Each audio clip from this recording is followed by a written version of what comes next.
So guys, punta na natin yung farm ni Sir. Ito po yung farm. Hindi basta-basta makakapasok tayo sa kanyang babuyan kasi mayroon pong gate. So ito po yung nakapalibot sa kanyang babuyan. So bago pumunta tayo sa kanyang babuyan, mayroon po siya ditong siya naglilitsyon. Yung mga gustong mag-order ng lilitsonin na baboy ngayong magki-Christmas at saka New Year, pwede po kayo mag-order kay Sir Randy Kalahi. So dito po linilitsyon yung baboy. So inquire lang po kayo, mamaya ilalagay ko po sa ibaba yung kanyang number at kayo na lang po mag-usap ni Sir Randy Kalahi kung kayo po i-order sa kanyang lechon. Masarap po ang lechon ni Sir Randy. So, try niyo po ang kanyang lechon. Dito po siya naglilechon. Yan. Yung kanyang kuan. Dito po linalagay yung baboy kung gagawin po niyan lechon. So puntahan na po natin ang farm ni Sir Randy para magseleksyon po tayo ng kanyang mga gagawing inahin.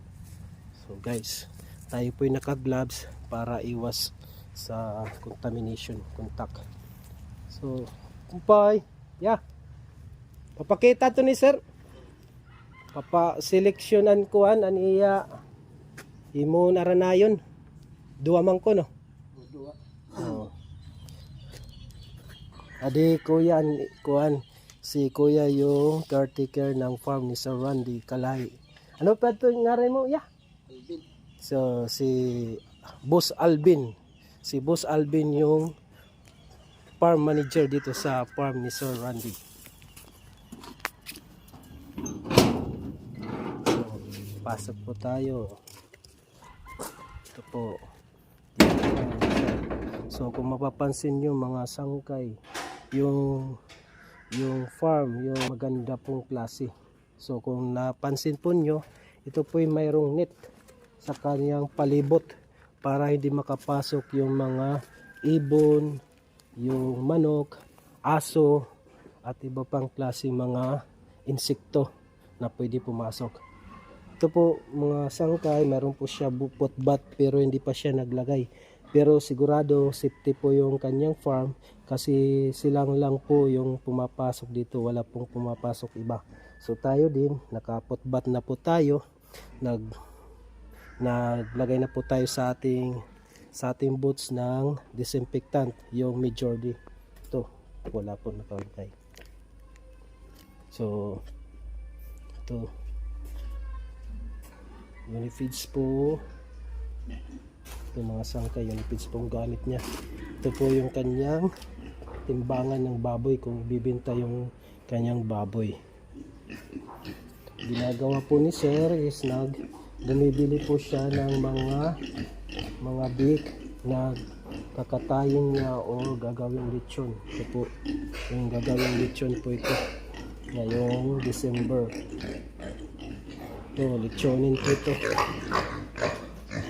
Mga lechonin. So, ito po yung kanyang farrowing pin. Magandang klase, plastic matting po yan. Ito po ay sementado. Semento po ito. Magandang klase. So, mayroon po siyang space para kung umihi o tumai yung baboy, lalabas lang po siya at hindi mababasa yung baboy. So magandang klase po ito, mga sangkay. Ito yung pagkainan niya, feeder. Ito po ay stainless.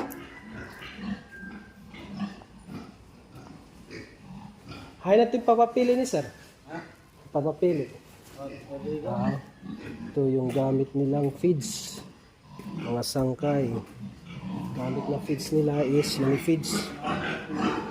Yan. Unifeeds po ang gamit nila. Yan. Pula yung sako. Ito po yung tinatawag na gestating pin. Gestating pin, yung maganda po siya klase. Mayroon po siyang nipple drinker. Ito po, mayroong nipple drinker na po siya. Maganda. So, ito po yung sinilikta nating mga gagawing inahin, mga dumalaga. Ito po'y nasa 5 months old na po. Itong baboy. Estimated po nating timbang, nasa 100 kilos po ang kanyang mga gagawing inahin.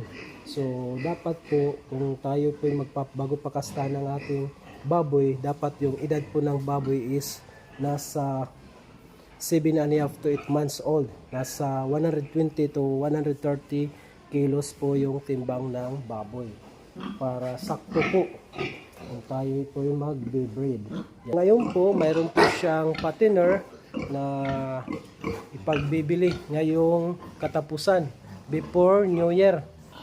Ito pong mga baboy, nasa 3.5 months old mula sa pagkapanganak. So ito po yung nabili niya is 45 days. Ngayon po tayo po yung magsiselect ng gagawing inahin. Pirat babae din niya? Aw patla. Pira dalat mga suso. Hainat to na pat. Patinduga daw. Kitaon ta kung halaba. Tas aniya suso kailangan buwi. Masyete ya? 14. Masyete ya 14.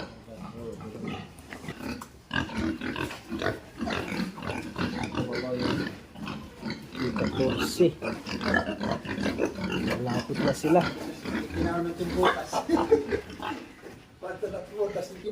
6 to 7 pares. Bali 12 nga da 14 ka. Kuan suso Thailand buhi. Mas maupay halahik dapat niya large white landrace yung gagawin nating inahin. Mahaba, makinis yung balat. Manipis yung buhok. Asya ini? Kaya. Adi, hindi pwede yan gawing inahin. Mayroong los-los. May los-los. Oo. Adi, may bukol adi ya. So, hindi pwede gawin inahin. Hindi pwede gawin inahin. Ito, may los-los. May los-los man niya. Hernia ito ya. Umbilical hernia. Ikis na po yan isa. Itong isa, maganda po siya sa medyo mahaba-haba. Yung paa niya is malakas. So ito po yung large white.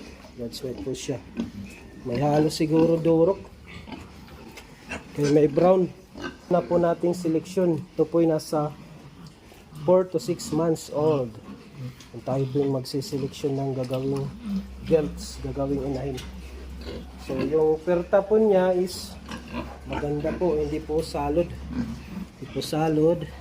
Pababa po siya. Kasi kung salod po siya, nakasalod po siya, ibig sabihin lang po yan, madali po yan magkaroon ng infection kasi yung tae, bababa dito, yung ihi, may stock. Possible po kung may stock, magkakaroon ng papasok sa loob ng kanyang perta o sa kanyang matris at magkakaroon ng infection. So 14 yan no? Sa 14. So ito, medyo mahaba ito. Mahaba. Wadi yan, mahaba.